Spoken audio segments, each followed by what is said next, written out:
Hello, bachcho. Let's read the question. The question says, at a first order reaction is 25% complete in 40 minutes. So calculate the value of rate constant and in what time will the reaction will be 80% completed.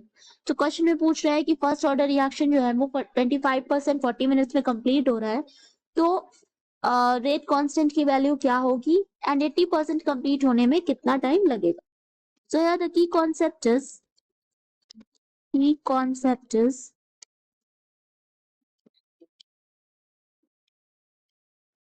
first order reaction.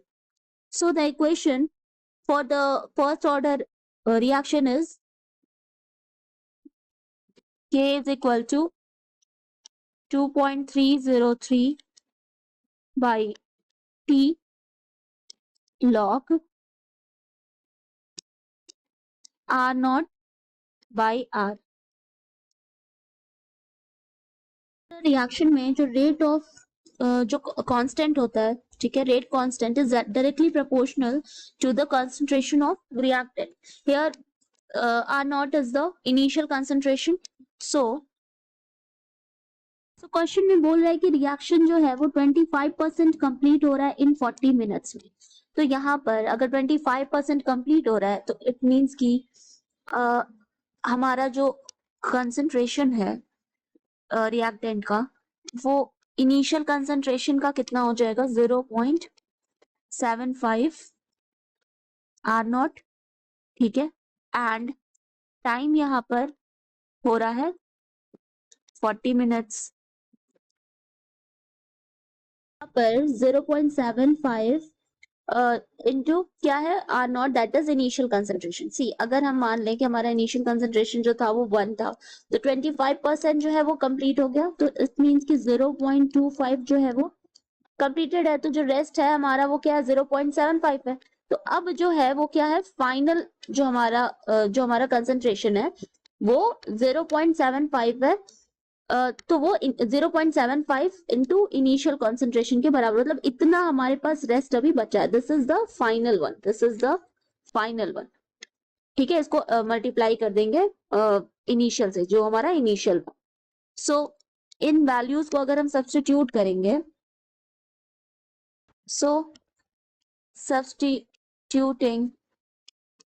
substituting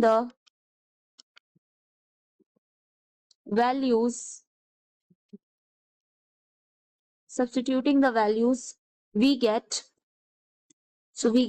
K is equal to 2.303 divided by 40 minutes log this is 40 minutes R naught by 0.75 R naught, फिर ये हो जाएगा 2.303 divided by 40 minute log 4 minus log 3. So log 4 and log 3 की value put करेंगे और K is equal to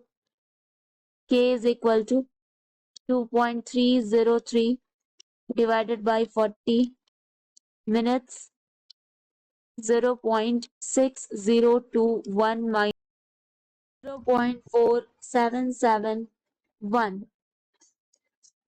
और K is equal to 2.303 divided by 40 minutes into, इसको solve करेंगे तो आएगा 0.125 is equal to 0.00719.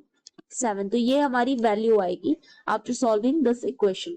Now writing the first order equation again, ठीक है. और अब हम न्यू वैल्यूज पुट करेंगे क्योंकि क्वेश्चन में पूछ रहा है कि 80% कंप्लीट होने पे क्या आएगा. तो ये हमारा रेट कांस्टेंट की वैल्यू आई थी अभी. This is the rate constant, यानी कि फर्स्ट आंसर हमारा हो गया 0.007197. ये हमारी K की वैल्यू आ गई. So this is the answer. Now the second question is कि in what time will the reaction be 80% completed. तो 80% complete करने के लिए फिर से हमें फर्स्ट ऑर्डर का रिएक्शन हम देखें तो it is K is equal to 2.303 by T log R naught divided by R. Concentration ये हमारा एंड ये V का है. तो अब 80% कंप्लीट हो गया. ठीक है, 80% कंप्लीट रिएक्शन. क्वेश्चन में बोला 80% कंप्लीट हो गया. तो अगेन इसका क्या मतलब हो जाएगा कि जो हमारा R है वो 0.20 इंटू R नॉट. ठीक है, कंसंट्रेशन अगर 1 ले ले तो 80% कंप्लीट हो गया. जो रेस्ट बचा है वो है 0.20 R not. So again substituting the values in equation we get अब तो K की वैल्यू हमें पता चल गई है.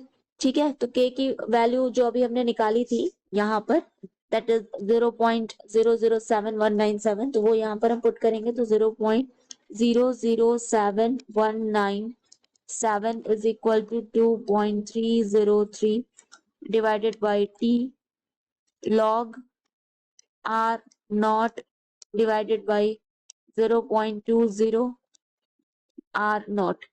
अगेन इसको सॉल्व करने पे यहाँ पर आ जाएगा log 5. तो ये हो जाएगा 2. या फिर हमें क्या निकालना है यहाँ पर, क्या पूछ रहा है, टाइम पूछ रहा है ना, what the time will be. तो टाइम के लिए T के लिए फॉर्मूला बन जाएगा. T के लिए हो जाएगा 2.303 डिवाइडेड बाई 0.007197 इंटू log 5, क्योंकि ये हो जाएगा 1/0.20.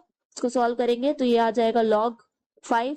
log 5 की वैल्यू पुट करें तो 2.303 डिवाइडेड बाई 0.00719 इंटू 0.699. इसको सॉल्व करने पे टाइम आएगा हमारा 223.68 minutes. So the final answer is 223.68 minutes is the time. Hope you understand it well. Best of luck.